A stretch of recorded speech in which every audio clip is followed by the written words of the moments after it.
Did you know? In Zelda A Link to the Past, if you jump in Zora's domain and walk your dog to the next panel, your character will actually undress and take a giant dump on Zora domain's monkey's face. Also, if you go to the north panel to mount Goron Fag and hit the Goron with your Master Sword, he will actually give you the big Goron sword, and then it will show an animation of Link cutting his big dick off. In fact, A Zelda Link to the Past was actually made within 48 days after the creation of Zelda Majora's Mask. Now, Majora's Mask is a great game, but it does not compare to how great Link to the Past is. I mean, the Zora in this game are freaking pink dick little bitch motherfuckers. Basically, when A Link to the Past was being developed, it was given a codename. Codename Bitchfucker. Now, Bitchfucker actually was going to be an entirely new game. It wasn't going to be a Zelda game. It was actually a game based on a little faggot named Richard Dick. Richard Dick went around delivering mail to everybody, as you can see in the beginning of A Link to the Past when it's raining. Mailmen love rain. They like to roll in the rain. Now, right when you get to the castle, you can find a sign, and the sign actually reads, "Deliver the mail to bitch, bitch, bitch." Now, that's a actual reference back to one of Nintendo's earliest projects, and that is Project Angus Beef Burrito. The creator of Zelda A Link to the Past, Shigeru Pidgeotto, is actually the evolved form of Pidgey, the bird-type Pokemon that can soar in the air in Pokemon Stadium and piss you off. Now, as he was thinking of ideas to do for this mailman project, he actually had decided on doing 3 different things in his life. When growing up, he wanted to do a professional golf project called Professional Golf 3DS.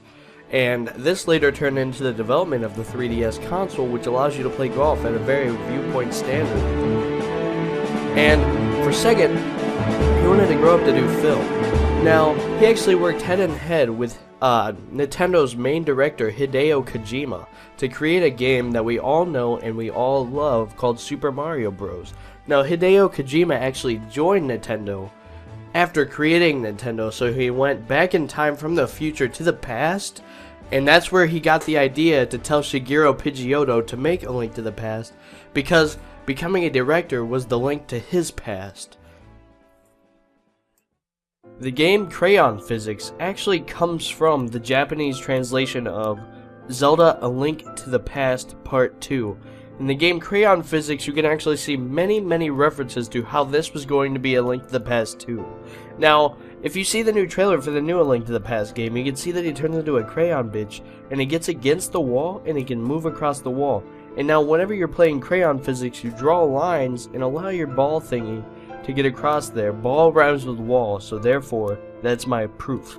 Now, on this website that I'm not going to name or show, you can obviously see here, writer Joseph Johansson Steyer actually had wrote, when I was playing A Link to the Past, I noticed a few things. The Chris Houlihan room, actually, if you read it backwards, it says race car, and race car backwards is Chris Houlihan.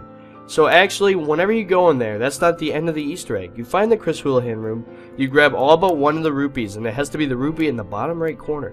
Then you leave the building, and outside, there will be another hole, and you go through that hole, then it'll pop you back at your house, and you have to get to the Chris Houlihan room again, and once you get to the Chris Houlihan room again, there will be a race car waiting for you, and once you get in that race car, you can soar through all of Hyrule with no panel changes whatsoever.